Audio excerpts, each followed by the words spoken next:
Hey my loves, welcome back to my channel. This is Ruby Sweet. If you're new here, thank you so much for joining us. If you're a returning subscriber, thank you so much for your continued support. It means a lot to me. On this channel, I do videos based on my journey as a single mom. I also do makeup, hair care, skin care, all things beauty. So if you're really that girly, this is the place to be. I also do lifestyle content with brand partnerships. So if you're a brand and you're watching this and you'd love us to collaborate, please consider checking my details in the description box.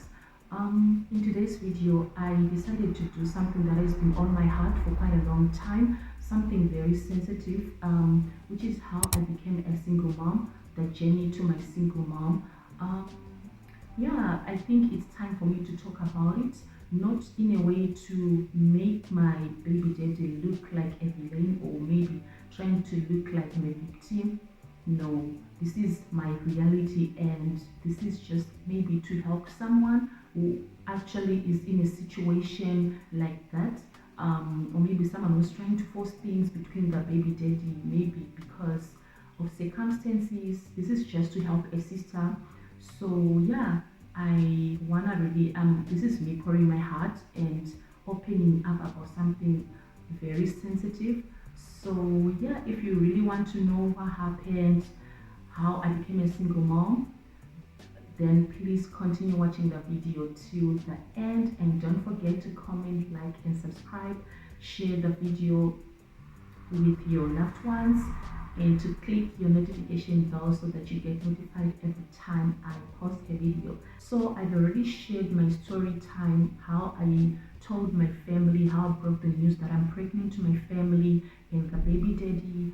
So I will also link the video in the description box so that maybe if you're watching this for the first time and you haven't checked my other video, if you want to know what happened, how it happened, how I broke the news, then you can check the video, and then yeah, I will link it down below. I spoke in the story time that the baby daddy didn't deny responsibility. He was I can't really say he was sad, neither happy. I don't know how he took the message, but I could tell that this person is really not feeling it.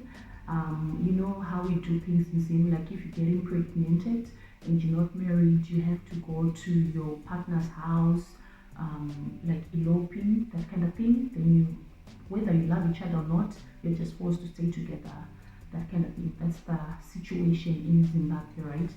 So he wasn't really in for that idea, like staying together. Mind you, we're staying opposite each other, like our house in his, like where he was renting, was opposite. So he wasn't really having it, eh? And during that moment, I don't know if reality was really sinking in that, yo, I impregnated a girl and stuff. I don't know what was really going on in his life. He started drinking a lot, like excessively. He was always partying. There were girls in the house. Yo, like the situation escalated. Hey, I couldn't take it. Like I was so broken. Like it was like happening right in front of my eyes, because mind you, we're staying opposite each other. So I was trying to be patient, like maybe it was still like in this processing period. I had to give him time because people respond differently to these things.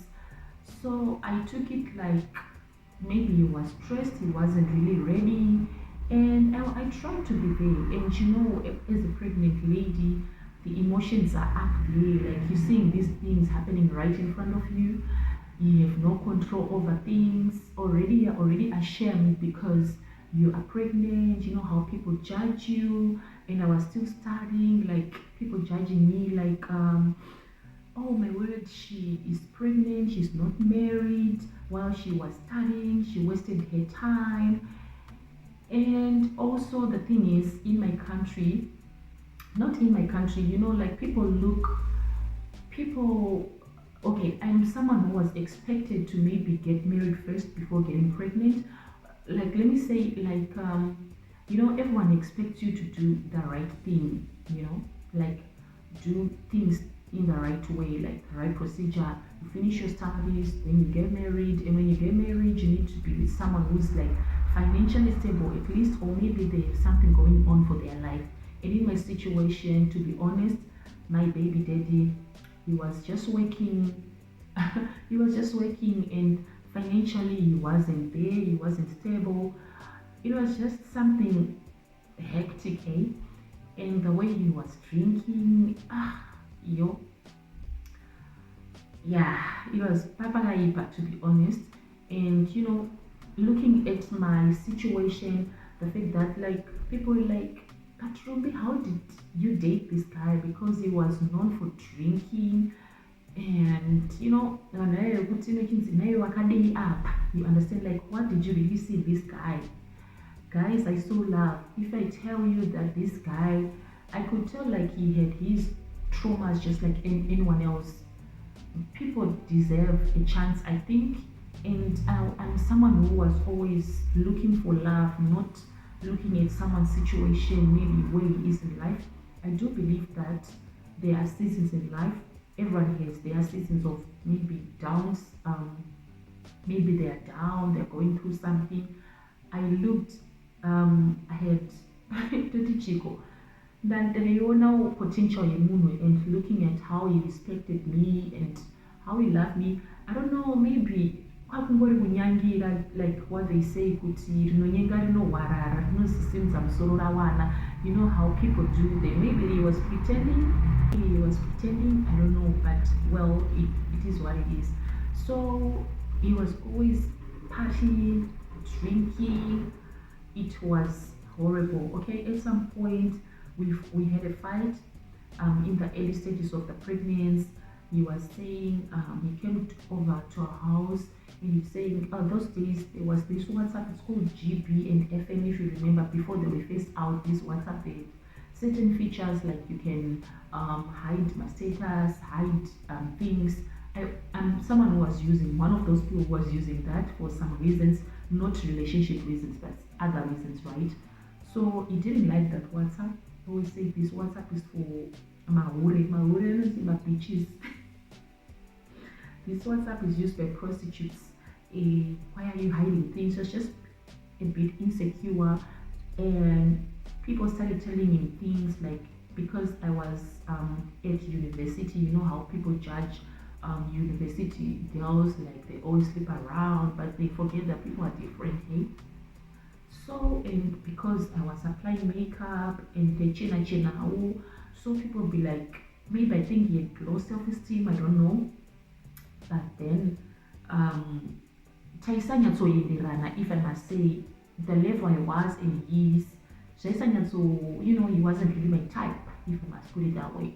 So I think people started feeding him things, and maybe they got into him, and then reality started checking as well. Reality started sinking with the. So then he started saying, you know what, I'm really not ready for settling, like marriage kind of thing, but I'll be there for the baby. Those words, they broke my heart, starting to think, guys, am I going to really be a single mom? And in our society, how people judge single moms, like you would try by all means to make things work with your baby daddy because you don't want people talking. You just want to be like married, whether you're happy or not. That was my situation, right? I wasn't ready for that journey, right? And he started saying that he's not ready for settling, but he can take care of the baby, and he'll also start renting for me at a different house. Because now I was complaining that you're always partying, why are girls coming over the place? I was being jealous, just like any other girl, right? He was saying, you're just overprotective. That's what I don't like. That's why I don't even want this marriage thing, because you want to start controlling me, something like that, But he wasn't realizing that he was hurting my feelings, and of course I was pregnant, mommy, my hormones, they'll be like, emotions will be up there. I really tried containing myself, like not giving him that pressure, like, you know what, we can stay together, I won't control you, that kind of thing, like trying to force things, even though it didn't feel like it. So now he started giving me money to rent, So I was paying, I think, 1,000 rent, and then I lied to him because he wasn't giving me preparation money, and now the pregnancy is growing up to like 5 months. He wasn't giving me anything. I was always stressed, like thinking, "Kuti, so what's gonna happen? How are things gonna happen? Am I able to be a mom?" Because emotionally I wasn't ready, to be honest. But aborting was not part of the plan. I was like, you know what? You did what you did, and these are the results, so deal with it. So, yeah, I told him that the rent is 1.5 because I had to get that 500 extra to buy preparation for my baby. Because what if the baby was gonna come earlier than 9 months, and then you don't even have a dish for the baby? You don't even have a plan. So I was like, the only way to get money, extra money from him, because I wasn't giving him any money, I was always saying I'm not stable as well, because now I'm paying rent for you, I'm paying for myself, and then I also need food, blah blah blah. Yeah, I was like, so what then? But I thank God for my mom. She really helped me with a lot of things. She even bought me a coat for my baby. She even bought clothes and actually a lot of things. My mom really helped me. And then he started giving me money at around 7 months. And you know how the pressure, like, yeah, a first time mom, you're panicking, you have to have everything in order. You know, it was just too much. So I started renting at that place where he would come here and there, not every day, once in a while to see me, to check up on me. He would bring maybe some cravings here and there. He wasn't emotionally and physically present during the whole pregnancy, and of course I wasn't okay with that, but I had no choice. I had to accept the reality. And to be honest, that pregnancy loved him. Yo, that baby loved him. Unfortunately, he wasn't really there, you know. Then later on, I moved from that house I was staying to another house because it had like two. We actually moved where we were staying. We got a notice, and I had to look for another place.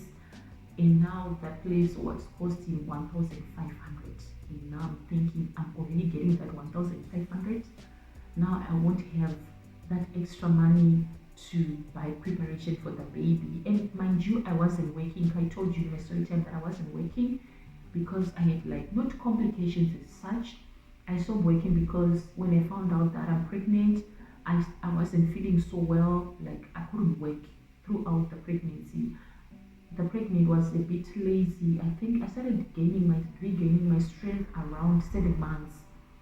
So I wasn't working. I was financially unstable. And now I'm thinking, so where am I gonna get the money for the preparation and stuff? And I was like, you know what? Let's just find accommodation and everything will come up. Everything will be fine, right? So I told him I got the place, thinking Kakuti maybe we'll move in together now. Now that we have like more space and stuff. And then he was like, no, I'm not gonna move in with you. I was like, what? Yo, that even broke me, and I was like, okay, it's fine. So now what about the food, money and stuff, because the 1.5 is going to rent? And I was like, you know what? I don't know, you have to see for yourself because I can only afford to give you 1,500. It's up to you whether you want to use it for the baby or for the rent. So I paid rent for 2 months at that house, which I never stayed. Now I was now staying at my mom's house because um, with the way I was stressed, and I didn't have food money to even go and stay at my own place because now I had a lot of things like the cold bed and a lot of stuff. And my mom's house is very small. So I was like, let me go and stay at my mom's house. My mom was like, you know what, Ruby, you can come back if you want, it's up to you. And then after 2 months, I realized I'm just wasting this money. Why not take my things back and put them at my mom's house so that I can stay at my mom's house?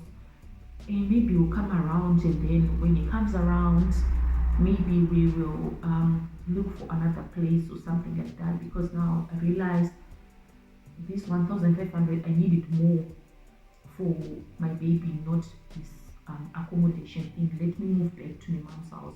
My mom was like, yeah, come back, my child. Musha, come back, it's fine, we'll take it from there. So that's how I moved back to my mom's house. I left the where I didn't rent. And then I started staying there opposite him again, where he was partying, seeing all these girls and stuff. But now I told myself that, you know what, Ruby, you have to be strong because right now that baby needs you. And if you're gonna keep on stressing like this, you're gonna lose the baby and maybe your life as well. So I had to be really strong for myself because yeah, it was what it was. So now the baby's here. Actually, on my way from the hospital when I gave birth, he texted me and he was like, I'm sorry to tell you this, but honestly, I'm not ready to be a husband. I'm not ready to move in with you. I'm not ready for this whole thing, this relationship thing, because I was now still holding. I didn't even know the status of the relationship, whether we are still a boyfriend and a girlfriend, because the way he was acting, he was just acting so wild, to be honest. I wasn't feeling it at all. I was always nagging, begging for attention, begging to be loved. It's like I was talking to myself, honestly. And like my family were like, you know what, just hold on. Maybe it's the pregnancy, that myth that says some pregnancies don't really like their fathers, or maybe the father won't like you. Maybe it's the pregnancy, just hang in there. Maybe when the baby is born, you come around, just stick around, that kind of thing. They were trying to comfort me with those things. And I kept on praying about the relationship, like, God, I need him. I don't want to be a single mom, because he promised me that he won't be a single mom, I'll be there for you and stuff. And honestly, his words and his action, they were contrary. So now on my way back from the hospital, when I get birth, he said those things to me. I'm not ready, I'm sorry. Like the audacity to tell me those things. Like, dude, you can't even hold it together. Like, you're ruining the whole moment. You're ruining my life. What are you even saying? Why are you saying this when a day of happiness, like I've just given birth to a baby, a bouncing baby boy, and you're telling me this? You're bringing our relationship issues into this new chapter of my life, like, nigga, please. Like, Sha, this is not a good time to talk about this, please. Yeah, we have our issues, but I think just hold on a bit. Can I breathe? I'm already having a lot. Can I please breathe? At least. But yeah, I guess people are just different. People don't even know the right time to talk about things. And then I kept on, like, with my patience. I was like, maybe you will come around. And now the thing is, he started acting like he was dating the girl next door. I don't know what was that about, whether it was trying to break my heart. For what, I don't know, because I never cheated on this guy when we dated. I never did anything to make him feel less. He just changed. I don't know what was really going on. I don't know. Maybe it was his way of dealing with this whole pregnancy news. The intention, I don't know the intention behind this.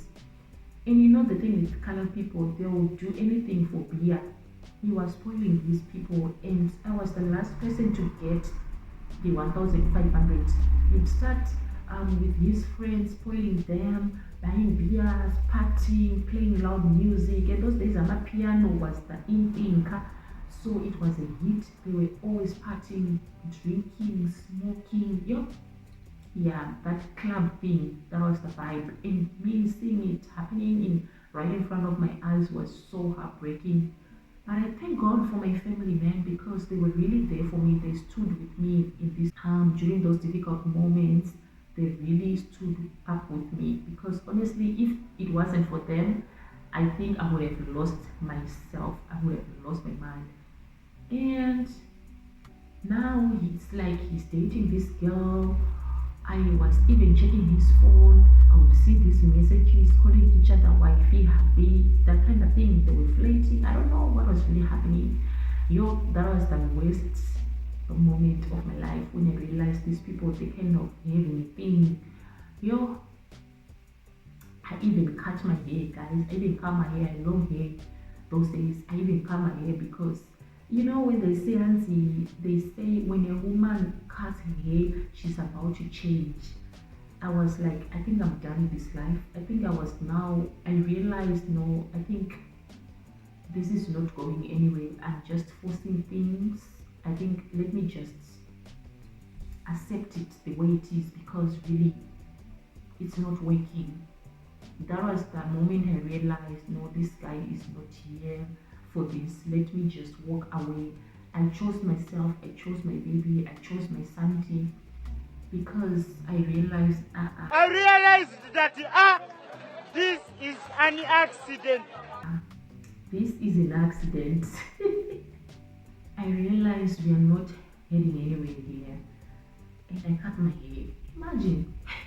That's the worst nightmare I had in my life. When I didn't mind all of these parties and stuff, but the moment I realized it's kind of having an affair with the girl next door, like either people saying Royera Kure.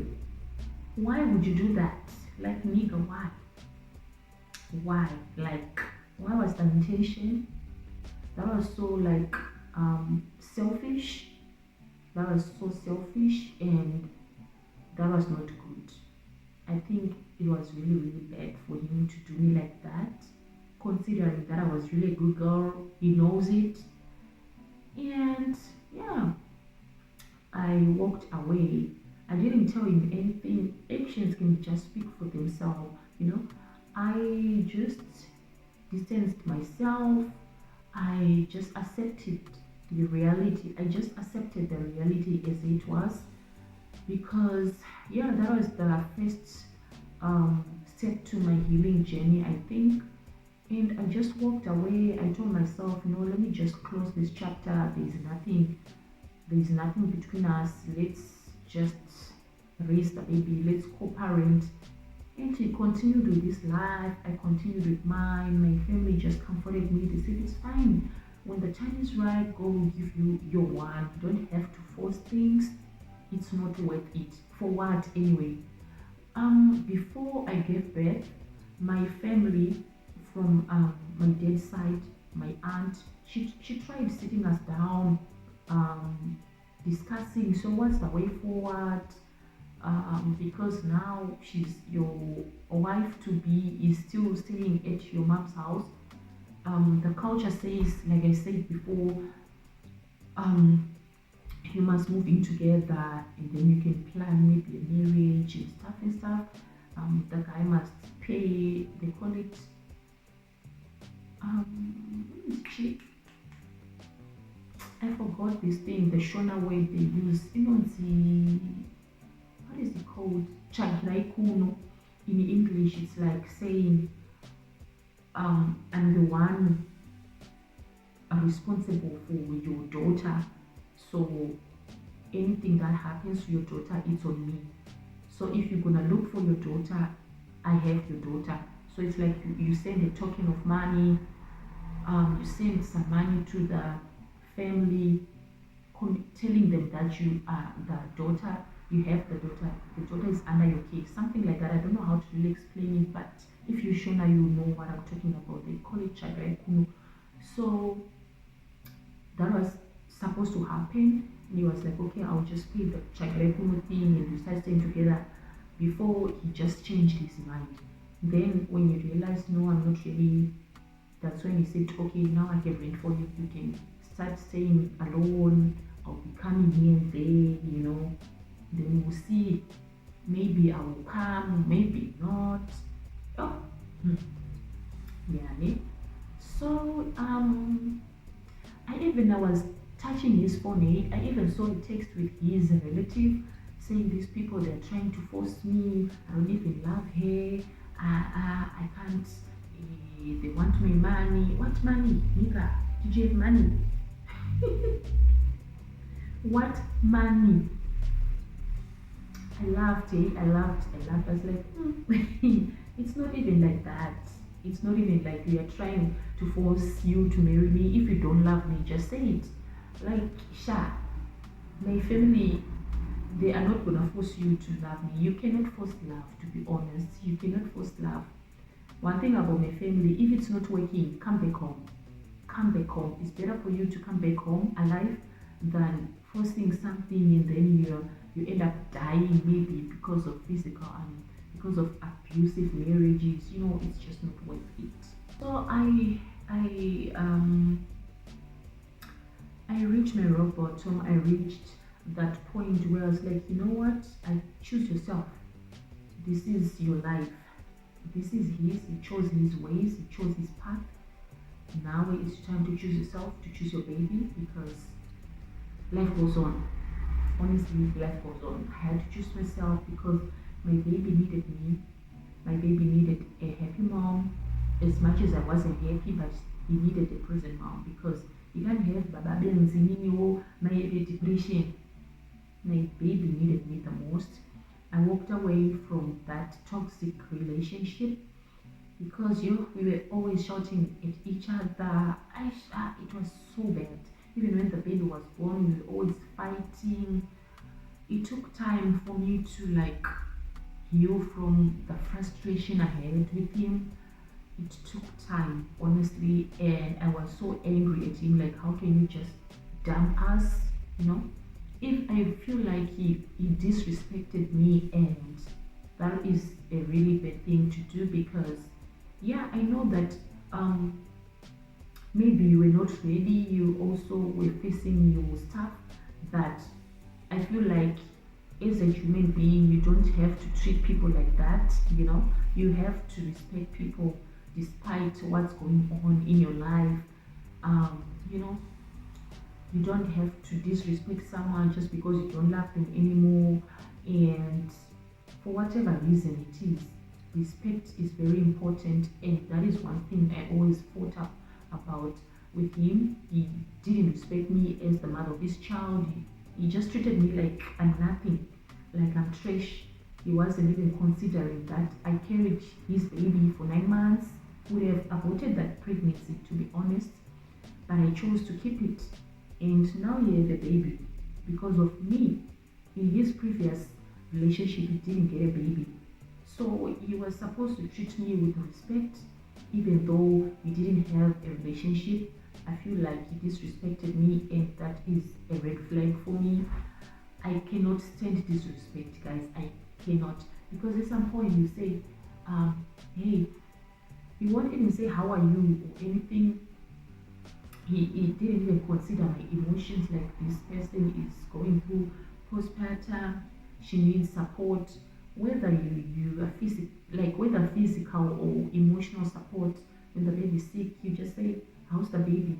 No, hey, how are you? How are you feeling? How's the stitches? etc. It's just a lot, and it would really piss me off. Like, I would say, oh, your baby will respond.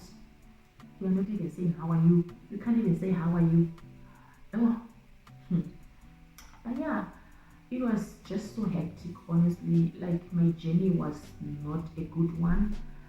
It wasn't the journey I expected. I expected to have my person, supporting me, rubbing the belly, talking to the baby, having that emotional support. The thing I took with me was choose wisely. Ladies, please, if you're watching this, choose wisely. Choose your baby daddies wisely, because, guys, single mom life is not easy, especially if you're not financially stable. And right now, you went back to Zim, right? You just left. You didn't even say bye to the kid. You just left. And right now, the baby asks, where's my dad? Whenever you see a black man, he says, I'm my dad. Like, it breaks my heart. I just told him daddy's not around. You will see him soon. Like, I don't even have answers for my son. And every time I see someone like a baby with their dad, I always like how I wish it was my son. Like having a present father. But it's life, guys. It's life. What can you do? It's just life. It's just so sad that he doesn't have that father figure in his life. And at times, There are times when you just need that break from everything. Maybe the kid going to the dad, even when you're not together, that kid going to the dad, spending time with the dad. I feel like fathers play a really huge role in their children's life. There are things that I cannot do as a mom, you know. So yeah, I believe God will send a right man. I believe so. When the time is right, God will do it, and I pray that I get a good man, someone who will love my child, someone who will be a father figure because he needs a father figure. So I chose myself, I walked away. It took time. It's 3 years now. I'm getting there. The mistake I made was not getting the therapy as soon as I can. Because there are moments when, honestly, there are moments when life is just hectic, especially when my son is just being difficult for nothing. And I'm someone who is not patient. I'm someone who, like, I think I haven't really healed. I haven't really dealt with everything that had happened. Because mind you, I was still studying, I had to pause my studies. I had to pause everything I was doing for myself. The baby comes, and the baby coming first, putting myself second. I'm not financially stable because the dad just left and is no longer supporting. I don't know whether he has the money or not. He's just not supporting, and doing everything by yourself, it's just not easy, to be honest, especially financially. And you know how hectic it is. I know a lot of people can relate. Yeah, but I thank God for the means, man, because one thing about me, I will work hard for that boy. I will do anything in my power to make sure he is happy. I am so proud of myself for um, staying strong for him. At times life gets really hectic. Like right now, I'm working 2 jobs, just trying to make ends meet because things are hard, honestly. But I thank God for opportunities because at least I have something going on for me. I don't have to beg anyone for money and stuff. I'm working hard for myself. I have something going on in my life. So I really thank God for that, and I'm so proud for staying strong, for trying my best to be a good mom. I may not be perfect, but I hope he sees that I'm trying, I'm doing my best, I'm doing everything I can to make sure he's happy, he's well fed, he's clothed. I pay his fees, he's learning at a private creche. It's something that, like those small achievements, I'm giving him the best education. I'm trying, to be honest, I'm trying my best, man, and I hope he sees it and he appreciates it. This video is for him. I know you'll see this. I don't know when, but when he sees it, maybe I'll be long gone. I want him to know that as a mom, I tried my best. I did anything I could in my power to make him happy. If you're watching this, Manasseh, I want you to know that I love you and you are my everything. You are my world, and I'm grateful to God for you. You complete me, and I can't even imagine my life without you. I want you to know that. I know you watch this video. I don't know when, but I know you will. I want you to know that I got you. I got you. Above all, God loves you, and is the best dad you can ever have in life. And God will send your mom a man, a loving man that will love and cherish her. So don't worry, you have a day soon. So yeah, that's my journey. That's how I became a single mom, and that's just my journey. I will share like another video how it's life as a single mom, how it's been. It has its ups and downs, to be honest. But yeah, I think I'll do another separate video just discussing how the journey has been from the time I gave birth to now, 3 years, the ups and downs, what happened in between. etc. We'll discuss that in a separate video. This video is dedicated to all my single moms, all those girls that found out that they are pregnant and the baby daddies are just like acting up. This is for you to know that you are not alone. We are here. We are fighters. We are more than conquerors. You are not alone. You are loved. You are cherished. You should know that you can do anything. Never doubt your capabilities, and God loves you and He's there for you. He's a good friend. He's a good dad for you. Whenever you feel overwhelmed, just maybe pray like, God, give me the strength to do this, because honestly, with your human strength, it's not possible. But with God, all things are possible. And I want you to know that I love you and I see you. And maybe if you want us to talk, maybe you need encouragement as someone who went through that. Yeah, let me know in the comment section. Then maybe we can exchange numbers, we can talk, and maybe if you just want to rant, you just want to cry, and you need a shoulder to cry on, I'm a message away. Honestly, DM me on my Instagram. We can talk, sis. You got this. You got this. Know that you got this. And the moment your baby comes, trust me, everything will just change for the better. So just stick around, hang in there, okay? Don't worry, all things will work together for your good. And to my single moms, those who maybe left toxic marriages, you did the right thing. Walking away from toxic marriages, it's not worth it. You deserve better. You deserve better. Trust me, you deserve better. And the best will come. The best one will come. You don't have to force things because you're staying for the kids, or maybe you're afraid of being judged. Walk away, sis. It's not worth it. Walk away alive. We are single moms and we are actually better. We are actually doing better for ourselves than staying in a very bad marriage because you don't want people judging you, or you don't want your kids to have different dads. Like, life is too short to stick around in a very toxic situation. So if you're watching this and you don't know which way to take, maybe consider walking away before it's too late, because you realize you've wasted your years forcing things than walking away. You are better off alone after all. So yeah, this is just an advice to my fellow ladies.